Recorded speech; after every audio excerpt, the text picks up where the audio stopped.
गोपीनाथ तिवारी जी, जौनपुर से। जी राधा बोलो। राधे राधे महाराज जी। परम आदरणीय गुरु जी, सादर चरण स्पर्श।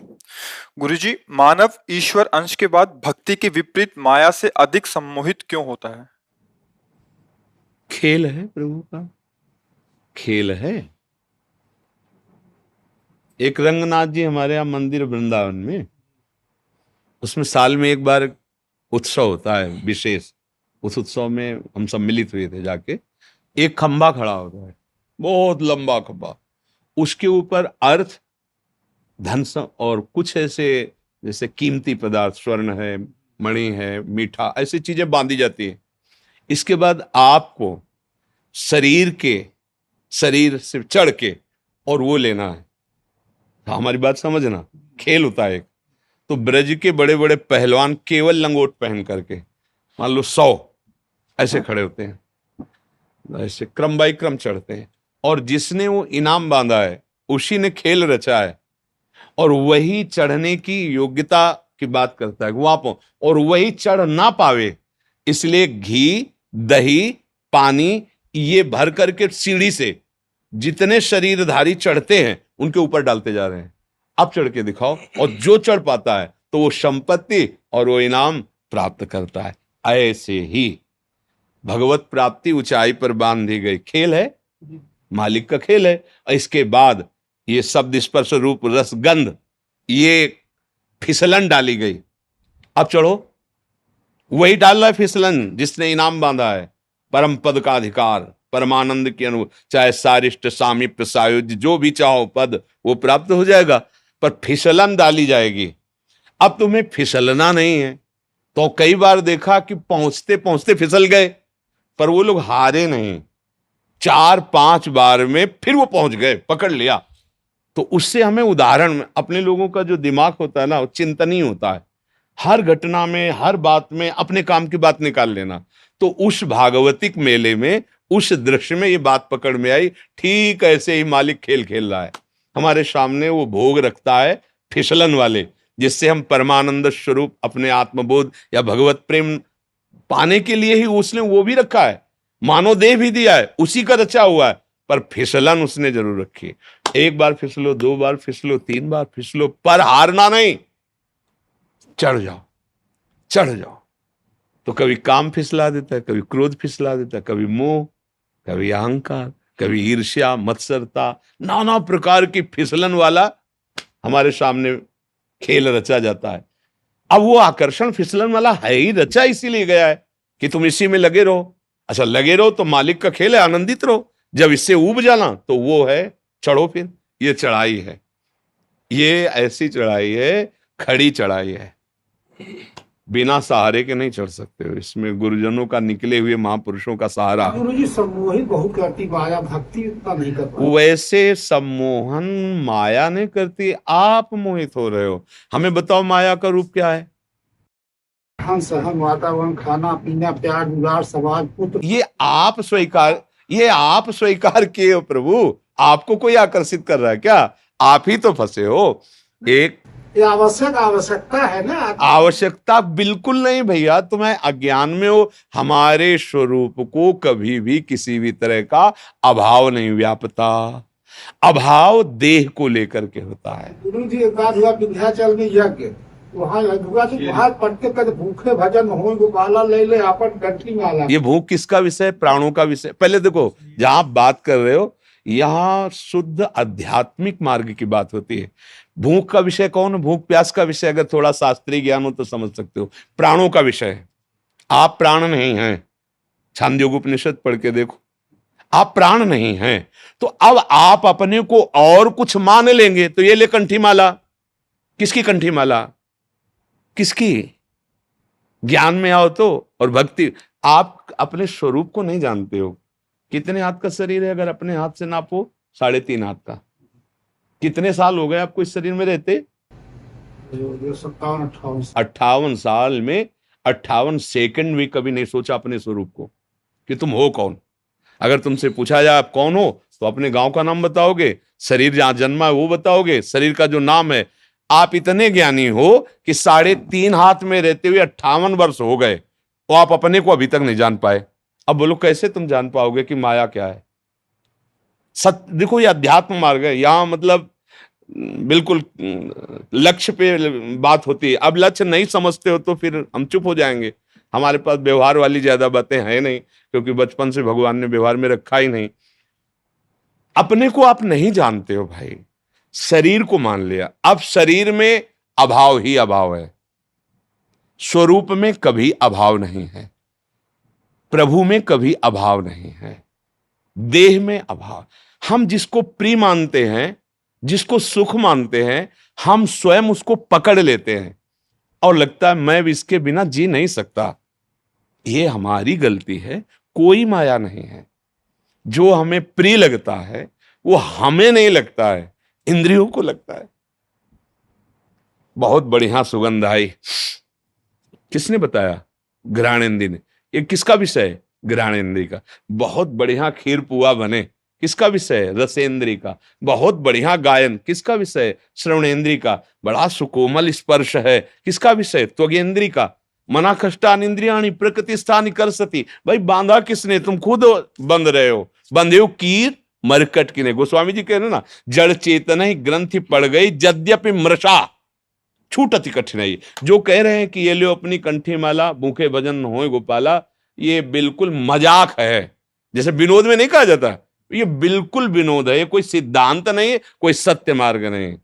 और ये केवल प्रवचन नहीं है। ये देखो बैठे हैं, ये एक ऐसे व्यक्ति हैं जो काशी में भी सेवा में रहे और वृंदावन में भी आ गए। इनसे पूछो, ये जानते हो कभी किसी से मांगना नहीं, किसी के आश्रम नहीं जाना, भिक्षावृत्ति नहीं करनी, आकाश वृत्ति। जो ईश्वर घाट पे दे देगा वही पालेंगे, अन्यथा नहीं। तो जब तक ये नहीं आए थे तब तक भरपेट भोजन नहीं मिला था घाट में, क्योंकि केवल शाम के निकल के आते थे और ऐसे जहां भिक्षुक जन बैठते हैं, बैठ गए तो कोई इतना सतुआ डाल दिया, कोई एक पीस बर्फी डाल दी। और किसी किसी दिन नहीं भी मिला, गंगा जल पान। वहां थोड़ी है कि लियो अपनी कंठी माला। 13 वर्ष की अवस्था से बाबा जी बन के निकले तो ऐसा थोड़ी कि साथ में हमारे रसोईया चलता रहा है। कंठी माला कभी एक बार भी नहीं आया कि घर लौट चले, कभी एक बार भी नहीं आया। ये कैसे कह रहे हो कि लो अपनी कंठी? अरे गर्दन उतार दी जाए तो भी नहीं होगा ये लो अपनी का। ये उनकी बात है जो विषयों का बैलेंस बना के चलते हैं, परमार्थ को नहीं जानते हैं।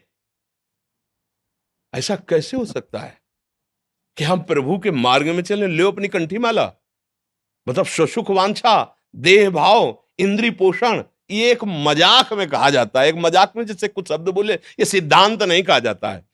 अपने को देह मानकर, मनुष्य मानकर भोगों में फंसा हुआ व्यक्ति आध्यात्मिक व्यक्ति है क्या?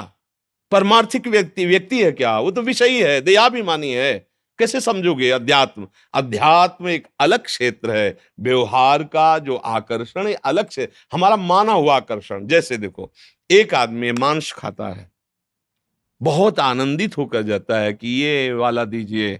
और जैसे जो वैष्णव है, भगवत मार्ग के प्रतीक, जिन्होंने कभी, वो उस गली में जाते हुए घृणा करेंगे, लेकिन वो आदमी बड़े शौक से वहां जाएगा और नगद नगद पैसा देके कटवा के ताजा लाएगा। समझ रहे हो? एक आदमी वहां से जाता है तो घृणास्पद भाव लेके, कैसे इस गली से निकल जाऊं। और एक आदमी जाता है आनंदित होकर के उसमें। एक आदमी है जो अपने संयम और पवित्रता से, वो उस मार्ग से नहीं जाना जाएगा जहां मदिरा पी जा रही, जहां ऐसा। और एक आदमी है कि छीन झपट के पैसे लेके वहां पीता है जाकर। ये रुचियों की वैचित्रता है।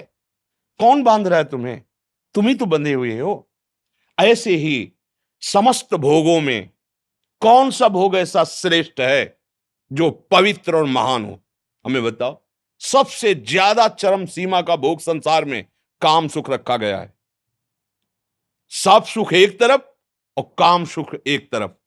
कहां से प्राप्त होता है काम सुख? मलमूत्र के भांड, शरीर के मलमूत्र के द्वारों से। कौन सी महानता है जहां स्पर्श करके रज लगा के धो, साबुन लगा के धो, उन अंगों की आखिरी सुख वृत्ति रखी गई है। कहां? आप विचार करके बताओ। सब मनुष्य शरीर में ही बैठे हो। ये तो अपने घर का जैसे सत्संग होता है वैसे बात हो रही। चरम सुख संसार का एक बात में है, चरम सुख काम, परस्पर भोगाकर्षण। इसके नीचे सब है। माता पिता छोड़ देगा, जमीन जायदाद छोड़ देगा, ज्यादा पड़ेगी तो फांसी लगा लेगा, लेकिन काम सुख नहीं छोड़ सकता।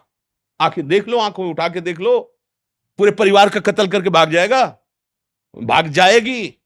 जो आप शब्द देख लो, किसके लिए? बोले हमारा फ्रेंड है। किस बात के लिए?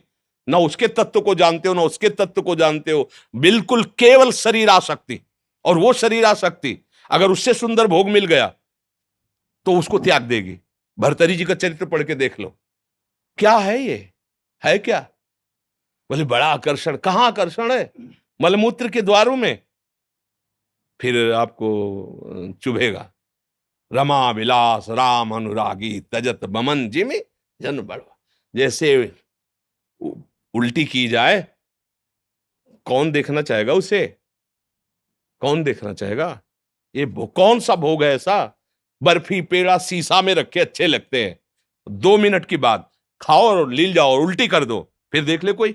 वही पदार्थ है वही, और 6 घंटा रुक गया तो इतना बदबूदार नीचे से निकलेगा, कोई देखना नहीं चाहेगा।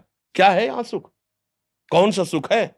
शरीर जब छूट अंदर से परमात्मा तत्व अंतर्धान हो जाता है, इस शरीर को रख के देखो, भय लगेगा तुम्हें उस कमरे में जाने में जहां शरीर रखा होगा। शरीर देखने लायक नहीं रहता। क्या है सुख? हमें बताओ कौन सा सुख है? भ्रम। अगर इसे भोग लूं तो मैं सुखी हो जाऊं। लाखों बार करोड़ों बार भोग के देख लिया है, कुछ क्या हाथ लगा? फिर वही वासना, फिर वही तृष्णा। कह रहे हो मुझे माया फांसे।